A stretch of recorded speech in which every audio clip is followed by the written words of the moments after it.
Adanya pandemi COVID-19 ini memang membuat masyarakat menjadi panik. Namun hal yang harus kita lakukan dalam kondisi seperti ini adalah tetap tenang, melakukan langkah preventif, serta mengikuti anjuran dari pemerintah. UB Info kali ini akan membahas tentang pemeriksaan laboratorium untuk COVID-19. Dan oleh karena itu sekarang saya sudah bersama dengan Dr. Maimun Zulhaidah Artamin, MKes SPPK, selaku tim edukasi COVID-19. Halo dokter. Halo Mbak Risa. Iya, selamat pagi. Iya dokter. Bagaimana kabarnya dok? Alhamdulillah. Alhamdulillah baik ya dok ya. Nah dok, ini terkait dengan pemeriksaan laboratorium untuk COVID-19 sendiri nih dok nih. Sebenarnya mungkin bisa dijelaskan terlebih dahulu nih dok. Untuk COVID-19 sendiri nih dok ya. Untuk menguji apakah seseorang itu terpapar COVID-19 atau tidak. Itu menggunakan uji apa saja sih dok? Sebenarnya ada beberapa macam uji untuk menentukan diagnosis ya, diagnosis COVID-19. Yang golden standarnya adalah pemeriksaan RT-PCR. Kalau di masyarakat awam biasanya disebut sebagai swab test. Mengapa kok disebut sebagai swab test? Karena pengambilan sampelnya adalah dari mukosa hidung atau mulut atau saluran nafas dengan mensuap. Jadi swabbing, mengusap, gitu ya, kemudian dimasukkan ke media khusus. Itu sebenarnya golden standarnya. Ada juga pemeriksaan lain yang saat ini sedang marak di Indonesia khususnya ya, yaitu yang disebut sebagai rapid test. Sebenarnya rapid test ini tidak untuk diagnostik, ya. Tetapi pada masyarakat sudah salah kaprah. Harusnya itu adalah untuk, kalau tertulis di kitnya adalah research only sebenarnya, tetapi pada pelaksanaannya itu digunakan adalah untuk contact tracing. Contact tracing. Jadi kita mau mencari dari populasi itu mana-mana yang sudah pernah kontak dengan virusnya, terinfeksi tetapi tidak selalu sakit, karena 70% kan tidak sakit ya. Jadi sebenarnya untuk rapid test itu adalah untuk kontak tracing, lebih ke arah epidemiologi. Sedangkan untuk yang golden standard diagnostiknya adalah swab test atau RT-PCR, di mana RT-PCR ini adalah untuk mendeteksi materi genetik dari SARS-CoV-2. SARS-CoV-2 ini adalah virus penyebab dari COVID-19. Oh begitu, jadi memang ada perbedaan yang signifikan ya dok ya antara swab test dengan rapid test itu tadi. Ya, Tapi kalau untuk di negara kita sendiri nih dok, itu menggunakan kedua-duanya atau mungkin kedua-duanya itu adalah suatu yang berurutan gitu dok? Jadi begini, mungkin saya sebelumnya menjelaskan ya, rapid test itu sebenarnya adalah deteksi antibodi atau antigen. Jadi kita tahu ya, kalau dalam sistem kekebalan tubuh kita ada namanya antigen. Antigen itu bisa antigen dari virus ya. Jadi materi atau protein dari virus yang bersifat antigenik atau yang biasanya dianggap musuh dalam tanda kutip oleh tubuh kita. Nah, itu kalau deteksinya antigen itu berarti pakai swab juga. Nah, itu bisa untuk diagnostik tetapi levelnya di bawah RT-PCR. Nah, itu dari rapid test ada dua ya. Yang satu deteksi antibodi. Antibodi itu adalah berupa protein yang diproduksi oleh sel-sel kekebalan tubuh kita untuk mengeradikasi virus. Nah, yang banyak dipakai di Indonesia adalah yang deteksi antibodi. Artinya kalau kita deteksi antibodi berarti orang ini pernah kedatangan kemasukan virus sehingga tubuhnya berusaha melawan. Sehingga yang deteksi adalah mau menunjukkan bahwa kita pernah kontak dan tentara kita sudah menyiapkan amunisi untuk melawan. Jadi begitu. Jadi kalau di Indonesia sebenarnya kalau rapid test itu tetap pendapat kami di profesi PDS Patklin ya, Perhimpunan Dokter Spesialis Patologi Klinik Indonesia itu, dan memang juga WHO sendiri tidak merekomendasikan sebagai diagnostik test untuk rapid yang antibody. Hanya PCR saja. Ya, jadi ini adalah, sekali lagi saya tekankan, hanya untuk kontak tracing. Jadi misalnya seperti ini, kalau misalnya di suatu daerah itu sudah termasuk transmisi tinggi. Jadi kalau ada satu keluarga, misalnya ada salah satu anggota keluarganya yang sakit, yang positif PCR-nya terkonfirmasi sebagai pasien COVID-19, maka anggota keluarga yang serumah, mungkin juga lingkungan sekitarnya yang pernah kontak dengan si pasien itu harus diperiksa juga, baik yang sakit maupun yang tidak, dengan pemeriksaan serologi atau rapid test yang deteksi antibodi. Oke. Nah, nanti kalau hasilnya reaktif atau positif ya, itu bisa langsung dilakukan untuk pemeriksaan PCR, atau dilakukan swab test. Swab test, Tapi oke. kalau negatif belum tentu dia Terkena COVID. dia memang bebas dari COVID, Oh. dari SARS-CoV. Jadi negatif pun mungkin saja antibodinya belum muncul. Sehingga kalau negatif itu atau non reaktif itu diulang 7 sampai 10 hari dari tes yang pertama atau dari masa kontak. Jadi diulang lagi apakah antibodinya sudah muncul atau belum. Karena antibodi itu butuh waktu untuk muncul. Oke. Karena ada 2 antibodi. Iya. Antibodi yang imunoglobulin M, imunoglobulin G. Ini berbeda-beda munculnya. Kalau imunoglobulin M hari ke-6, ke-5, 6 sudah muncul. Kalau yang imunoglobulin G lebih lambat munculnya. Hari ke-7 ke ke-10. Oke, jadi yang negatif pun itu belum tentu memang benar-benar negatif COVID ya, Dok ya? Betul. Kalau dia Masih ada kontak erat, maka dia dianggap kemungkinan infeksi besar, masih ada oke. mungkin, sehingga harus dilakukan ulangan. Iya. Nah, itu melakukan ulangannya sampai berapa kali, Dok? Agar bisa dipastikan kalau benar bahwa orang ini negatif nih. Biasanya 2 kali. Oke, jadi 2 kali sudah Iya. bisa dipastikan gitu ya, Dok Iya. ya? Oke, kalau begitu. Nah, lalu untuk dari rapid dengan swab test ini sendiri, Dok. Kalau swab test tadi sudah dokter jelaskan bahwa caranya adalah dengan mengusap tenggorokan, hidung gitu ya, Iya, Dok ya? saluran mukosa. Saluran. Nah, tapi kalau untuk rapid test sendiri, itu bagaimana caranya kita untuk ngetesnya itu, Dok? Ya. Jadi kalau tadi saya sampaikan rapid test adalah merupakan salah satu tes serologi. Serologi sebenarnya itu dari kata serum. Oke. Serum itu adalah bagian cair dari darah. Sehingga yang diperiksa adalah darahnya. Jadi Darahnya. bisa cairan tubuh juga. Jadi biasanya kalau rapid test itu bisa dipilih, bisa darah kapiler, bisa darah vena, darah arteri pun juga bisa, atau cairan darah. Darah itu kan terdiri dari sel-sel darah sama cairan. Oke. Jadi biasanya kalau kita ngambil darah merah ya, itu akan disentrifugasi atau diputar, nanti akan terbentuk cairan bening. Nah, itu yang diperiksa. Jadi bisa seperti itu. Oke. Ya, itu nanti dilihat, diteteskan ke semacam keset, ya. Dia ada di lubangnya, pemakai beberapa mikroliter atau setetes pakai pipet kecil, dan baru diamati 15 menit kemudian baru dibaca hasilnya. Jadi seperti kita tes untuk golongan darah mungkin ya, Dok ya? Ya, Seperti itu. kurang lebih sama, Kurang atau lebih seperti sama kayak seperti itu. tes kehamilan, atau seperti tes diabetes, Oke. ya, gula darah itu Iya. seperti itu. Seperti itu. Jadi istilahnya PUCT. Oke. Jadi intinya rapid test itu menggunakan sampel dari darah kita gitu ya, Dok? Darah ya? atau cairan-cairan tubuh yang lain itu beberapa juga bisa. Berbeda juga bisa, oke. Nah, kalau untuk hasil dari rapid test maupun swab test ini sendiri, Dok, itu baru bisa keluar tuh sekitar berapa hari nih, Dok? Jadi kalau dari namanya, rapid test itu adalah sebenarnya pemeriksaan laboratorium yang bisa dilakukan di samping pasien dengan kecepatan sekitar menit ya, dalam waktu menit ya. Oke. Jadi rapid test itu 15 sampai 20 menit ya sudah bisa didapatkan hasilnya. Sedangkan kalau yang swab test itu bervariasi ya, atau istilahnya yang tepat adalah RT-PCR ya. Jadi reverse transcription polymerase chain reaction. Itu lebih lama. Tetapi bervariasi tergantung kecanggihan ya dari alat deteksi materi genetiknya atau alat PCR-nya. Ada yang 30 menit sudah selesai pemeriksaan, ada yang sampai 2 jam. Ya, jadi ada yang otomatis, ada yang masih manual gitu ya. Kenapa kok saya berhari-hari kalau kita ngirim ya? Karena sampel yang diperiksa nggak cuma 1. Yang diperiksa kan banyak.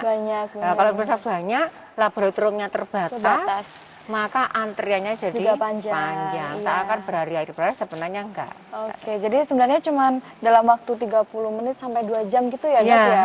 Untuk tergantung swab test alat, sendiri. masing-masing alatnya enggak sama. Oke, nah itu di tiap rumah sakit itu untuk melakukan swab test itu memang tergantung alatnya, kita pakai alat apa, ataukah ada indikasi khusus, Dok? Misalnya aja pasien ini harusnya menggunakan alat yang 2 jam, atau pasien ini harus menggunakan alat 30 menit. Oh, kayak tidak gitu. ada. Nggak Tidak ada. ya? Kebetulan rumah sakit punya fasilitas alat yang kecepatannya berbeda-beda. Jadi sama saja sebenarnya, hanya berbeda di alatnya itu aja tuh ya dok ya. Karena rumah sakit punya dana yang nggak sama waktu dananya ya. Oke. Iya. Nah, untuk di Kota Malang ini sendiri nih dok nih, apakah sekarang sudah tersedia rapid test dan PCR di masing-masing rumah sakit atau seperti apa dok? Kalau rapid test hampir semua laboratorium dari rumah sakit tipe C sampai A semua sudah punya. Oh, sudah Karena punya. kan Dinkes juga sudah ada rapid test ya. Karena memang modelnya kecil ya, rapid Kecil, ya. iya. Jadi bisa dilakukan dengan tenaga yang tidak memerlukan skill yang khusus. Lebih oke. mudah mengerjakannya. Sedangkan untuk PCR karena laboratoriumnya itu khusus, ya persyaratannya juga berat, itu dan mahal pasti alatnya Iya, ya. mahal. Tekniknya juga sulit, tidak semua rumah sakit bisa.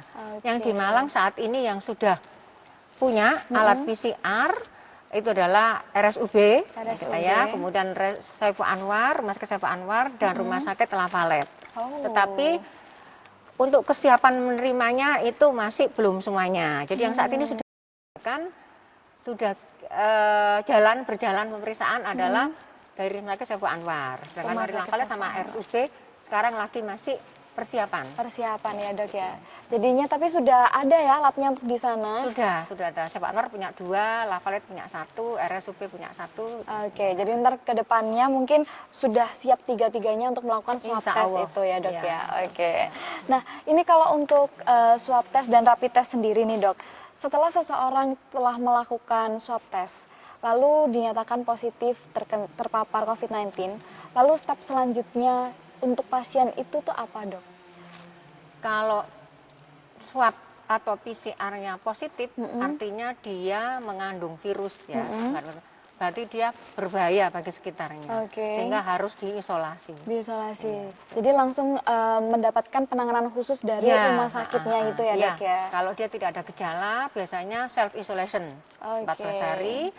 Nanti kalau biasanya tiap hari 1, 2, 3 diperiksa terus PCR-nya. Oh. Harus tahan sampai 4 hari 14 nanti. PCR itu ya. juga tidak cuma sekali ya dok ya? Ya, tidak cuma sekali. Berapa kali itu dok? Itu harus minimal hari pertama, hari kedua, hari ketiga. Oke, jadi bisa diambil kesimpulan di hari ketiga itu tadi ya dok ya? Itu masih harus isolasi juga Masih tetap. harus Iya, isolasi juga. paling 14 hari. Dan kalau dia ada bergejala harus segera ke rumah sakit. Ke rumah sakit, Ya. oke. Jadi tidak ada yang benar-benar langsung ini negatif, akhirnya bisa beraktivitas normal lagi tuh enggak ya dok ya? Tetap harus preventif, ada isolasi Ya, dan betul. PHBS ya. PHBS, oke. Pola hidup sehat dan Oke, bersih ya. benar-benar. Apalagi memang kan kalau yang namanya virus ini kan juga tidak ada kayak yang saklek gitu ya dok ya. Jadi Ya. harus preventifnya harus tetap jalan. Betul. Gitu. Dan pemeriksaan swab test juga tidak 100% Oke. tingkat Keakurasinya keakurasinya. ya. Karena juga tergantung faktor swabnya, jumlah atau volume, serta berapa banyak lokasi yang diambil. Kan ada yang di hidung, ada yang di Tenggorokan. tenggorokan. Oke. Ada juga yang pakai sputum, pakai dahak juga bisa. Oh. Itu juga berpengaruh. Transportnya kalau dikirim ke luar kota, Luar kota. itu juga berpengaruh juga. Oke. Gitu ya. Jadi ya, keakuratannya sendiri kira-kira berapa persen dok? Antara 60 sampai 90%. Oke, cukup Semakin tinggi. bagus atau betul teknik pengambilannya dan semakin banyak lokasi yang diambil dan semakin diulang frekuensinya, misalnya hari satu, hari Oke. kedua, ketiga, Semakin semakin akurat tinggi. ya. Ya, betul. Benar-benar. Oke dok kalau begitu. Nah lalu kalau untuk rapid test sendiri dok, kalau untuk pasien yang diperiksakan rapid test, apakah dia itu harus selalu standby di rumah sakit, opname gitu dok, ataukah dia boleh pulang nih dok? Kalau orang sehat, kalau sehat boleh pulang, Oke, kalau tetap orang sehat. dengan self isolation tadi ya. Isolation. Kalau misalnya positif atau reaktif, dia tidak bergejala, tidak apa-apa. Oh nggak apa-apa pulang ya? Pulang, Oke. tetapi dia tetap harus menerapkan PHBS ya. Tetap Isolasi self diri isolation, ya? Iya, Oke. cuci tangan, pakai masker, peladu bersih. Kemudian sistem kekebalan tubuhnya harus ditingkatkan, iya. bagus gitu. Oke, jadinya tergantung tiap orang ya. Ya, masih kalau sehat, dia masih bergejala otomatis masih masuk. masih di masuk rumah ya. sakit. Oke dok. Nah ini kalau untuk orang-orang yang boleh tes rapid test sebelum ke swab test kan kita harus rapid test dulu berarti ya dok ya? Atau bisa langsung swab test nih dok? Tergantung Iya, juga ya. bisa juga. Nah, itu orang-orang yang melakukan tes swab test maupun rapid test itu bisa semua orang atau hanya ODP dan PDP saja nih, Dok? Jadi begini, rapid test itu digunakan kalau misalnya orangnya memang close kontak ya, Abbasnya. Kemudian kalau misalnya sudah jelas dia dari keluarga tersebut adalah kontak erat, di keluarganya ada yang sakit, itu bisa langsung swab test Bilang tanpa swab melewati rapid test. test. Jadi Oke. boleh gitu. Kemudian apakah boleh setiap orang, itu ada prioritinya, ada prioritasnya. Yang diutamakan nomor satu adalah yang PDP pasti. Oke. Ya, ada urutannya PDP, kemudian ODP, baru kemudian OTG. OTD. Ya, jadi kalau misalnya OTG ini memang positif rapid Terkena, testnya, ya. reaktif ya, ada close kontak Mm-mm. atau di daerah transmisi yang tinggi, itu bisa. Bisa ya? Bisa, artinya dalam artian swab testnya bisa gratis ya. Gitu ya. Oke. Kalau dia nggak ada close kontak, tapi dia karena takut misalnya, Mm-mm. itu silakan saja. Oh, enggak apa-apa ya, Tapi Dok, ya? sebenarnya itu secara apa ya, pedoman tuh sebenarnya WHO itu udah bilang itu justru akan menambah beban dari rumah sakit. Iya, tenaga Orang medisnya yang sebenarnya sendiri. tidak perlu tapi maksa Iya. pengen diperiksa. Artinya kan mengurangi jatah orang yang Yang harusnya mendapatkan hak untuk PCR gitu. Benar, Jadi benar, urutannya benar. tetap memang yang diutamakan adalah yang PDP, ODP, dan orang Iya, ODP itu tadi ya, Dok, iya. ya. Oke. Jadinya memang sebenarnya boleh, cuman Boleh, cuman ada baiknya kita mengutamakan dulu lah ya yang Iya, PDP itu. boleh. Misalnya, saya punya uang kok, nggak apa-apa, Iya, silakan. iya. Tetapi kan itu artinya kita tidak berpikir loh, yang pasien nanti kan jadinya jatahnya Benar, kurang, apalagi iya. di negara seperti negara kita kan Heeh. yang mungkin dalam segi sumber Pendapatan. ya, kemudian juga dari segi sarpras, Heeh. reagen alatnya juga terbatas. Iya. Itu kan kita harus pilih-pilih. Pilih-pilih benar. Ada yang diutamakan gitulah ya, Dok, Ya, ya. ada yang diutamakan. Nah, ini kalau untuk biayanya sendiri nih, Dok. Untuk PDP, untuk ODP, dan untuk orang biasa ini apakah ada perbedaan atau mungkin yang PDP gratis seperti apa? Ya, kalau ada indikasi, artinya memang ada tim di rumah sakit, ada tim. Oke. Ada tim COVID atau tim Pinire itu akan memutuskan secara gambaran klinis Heeh. dari daerah kontak atau bukan, dari daerah termis atau bukan, ada kontak apa enggak, itu akan menjadi kriteria khusus. Oke. Jadi ada persyaratan khusus yang ditetapkan oleh rumah sakit dari tim COVID-19 atau tim Pinire. Ini rapid testnya, PCR-nya bisa gratis atau enggak? Nah, Iya. kalau saya ternyata ini nggak memenuhi kriteria, Heeh. tapi dia tetap pengen, silakan tapi bayar sendiri. Oke. Jadi untuk yang ingin saja itu ada Ya. biayanya ya, Dok, ya? Ada termasuk rapid test sama, PCR juga sama. Oke. Tapi kalau untuk yang memang pasien yang sudah dinyatakan, wah ini Iya, positif. ODP maupun PDP, ODP maupun OTG, kalau memang itu ada indikasi Iya. secara medis, itu bisa Dapat- gratis. Iya, mendapat bantuan. Oke. Nah, kalau itu untuk sistemnya nanti bagaimana, Dok? Apakah dari rumah sakit rujukan seperti apa kayak gitu, Dok? Ya, lewat rumah sakit rujukan. Oh, lewat Iya. rumah sakit rujukan ya. Jadi, tapi untuk sistemnya sendiri sudah ini kan ya, Dok, ya? Sudah, Maksudnya sudah ada. Sudah ada dan Sudah ada. tidak istilahnya tidak ribet gitulah ya, Dok, ya? Enggak ribet. Nah, karena ini penanganan yang harus cepat soalnya ya, Dok, Iya, ya. Oke. 24 jam kita bisa, ini ada laporan pasien masuk. Gitu. Luar biasa. Jadi memang Risa hari ini juga mewakili pemirsa di rumah nih berterima kasih kepada tenaga medis nih, Dok, ya. Karena sudah menjadi garda terdepan nih dalam keadaan yang pandemi seperti ini ya, Dok, ya. Semoga dokter sehat selalu, Dok. Amin. Kalau saya kan di belakang layar. Oke. Sekarang lagi di depan layar nih, Dok, nih, ya kan. Nah, tapi nih, Dok, kalau boleh tahu kan kadang ada ya orang-orang tuh yang kayak panik gitu loh, Dok. Kayak yang takut-takut sendiri, aku pingin tes aja untuk memastikan. Nah, ini dari dokter sendiri apakah ada tips gitu, Dok, untuk menilai diri sendiri lah. Kira-kira ada kemungkinan positif atau negatif gitu, Dok. Untuk mengenali apakah ini memang gejala COVID atau seperti apa gitu, Dok. Kalau keinginan rapid test itu adalah menurut saya selama ini sering salah kaprah ya. Iya. Kalau positif, waduh, stigma negatif. Negatifnya iya itu yang tinggi. mentalnya harus siapkan dulu. Apakah kita siap menerima kalau hasilnya reaktif? Bahwa plasma reaktif hanya menunjukkan bahwa kita pernah terekspos dengan virus. Oke. Bahwa SIM kekebalan kita jalan. Nah itu aja. Nah itu. Kalau memang kita merasa pernah kontak dengan seseorang yang terindikasi COVID ya, atau kita berada di daerah transmisi yang tinggi, silahkan. Kalau mau kita pengen tahu, oh berarti saya sudah berarti saya harus hati-hati. Tapi prinsipnya sebenarnya rapid test atau tidak, negatif atau positif, tetap harus PHBS, tetap harus menerapkan pola hidup sehat. Ya. Itu bersih dan sehat dan tetap harus. Jadi sebenarnya itu tidak menjadi patokan positif atau negatif, saya harus bagaimana sama saja. Tetap kita harus bersih, tetap harus pola hidup sehat, harus tipnya harus bagus dan sebagainya. Iya, jadi adalah kuncinya memang semua orang harus pola hidup sehat, harus di rumah aja yang paling penting ya Dok ya. Betul, benar. Oke, kalau gitu terima kasih ya Dok ya. Sama-sama. Telah hadir di studio BTV hari ini. Semoga sebentar lagi mungkin dokter akan berkegiatan lagi, semoga lancar kegiatannya. Amin. Amin. Terima kasih. Nah, itu tadi pemirsa obrolan singkat kita bersama dengan Dr. Maimun Zulhaidah Artamin, MKes SPPK, yaitu selaku tim edukasi COVID-19. Untuk pemirsa di rumah, terima kasih telah menyaksikan UB Info hari ini. Semoga perbincangan kita hari ini bermanfaat. Akhir kata saya Risa Tiara pamit undur diri dan see you. Bye-bye.